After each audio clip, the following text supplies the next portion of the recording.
Volevi riserva per i malati che sono più vecchi. They're fighting a war here and they're losing. Dunia saat ini sedang tidak baik-baik saja. Saya lihat masih banyak kita ini yang seperti biasa-biasa saja. Saya jengkelnya di situ. Semua orang sedang berjuang untuk mengatasi pandemi yang entah kapan akan berakhir. In less than a month, Indonesia has gone from 0 to almost 1,200 cases, with more than 100 dead. Pandemi ini telah mengubah kehidupan seluruh manusia di dunia. Banyak yang merasakan kerugiannya, baik itu kerugian harta ataupun korban jiwa. Mulai dari kehilangan pekerjaan, bahkan kehilangan anggota keluarga.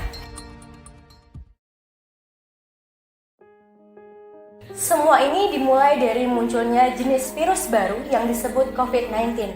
COVID-19 muncul pertama kali di Wuhan, Tiongkok pada bulan Desember 2019. Pada sekarang ini, COVID-19 sudah menjadi pandemi yang merebak di seluruh dunia, termasuk Indonesia. COVID-19 adalah penyakit menular yang menyerang pernafasan. Dokter menyebut masa inkubasi COVID-19 adalah 2-14 hari. Gejala-gejala COVID-19 yang paling umum adalah demam, batuk kering, dan rasa lelah. Lalu, bagaimana COVID-19 dapat menyebar?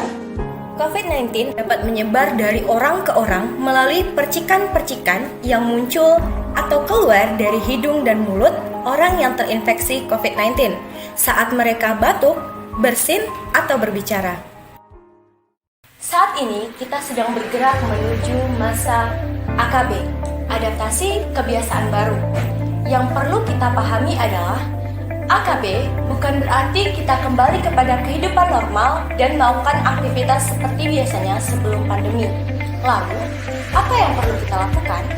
Utamanya, tetap di rumah dan hanya keluar bila memang benar-benar perlu. Ini penting, terutama bagi orang yang berisiko tinggi, termasuk orang yang lanjut usia dan yang memiliki riwayat penyakit jantung, tekanan darah tinggi, diabetes, dan paru. Siapapun yang merasa sakit harus tetap di rumah dan mencari pengobatan bila gejala memburuk. Yang pertama, selalu gunakan masker saat keluar rumah. Kenapa? Karena kita bisa saja membawa virus, tapi tidak memiliki gejala atau hanya gejala ringan, sehingga bisa menularkan kepada orang lain. Yang kedua, hindari menyentuh mata, hidung, dan mulut karena area tersebut adalah pintu masuk bagi virus COVID-19. Yang ketiga, selalu ambil jarak lebih dari 1 meter dari orang-orang saat berada di luar rumah dan hindari kerumunan orang banyak.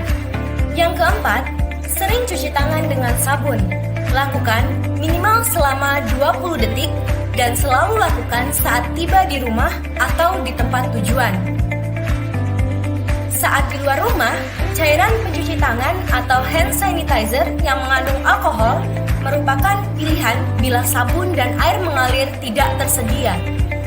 Dan yang kelima, selalu ikuti perkembangan informasi dan hanya ikuti sumber terpercaya.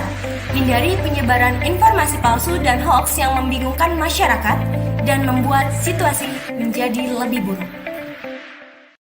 Kita semua tentu rindu kedamaian yang dulu. Kita semua tentu rindu kenormalan yang dulu. COVID-19 adalah musuh yang nyata. Marilah patuhi protokol kesehatan yang ada, sehingga kita selalu siap menghadapi COVID-19 dengan siaga.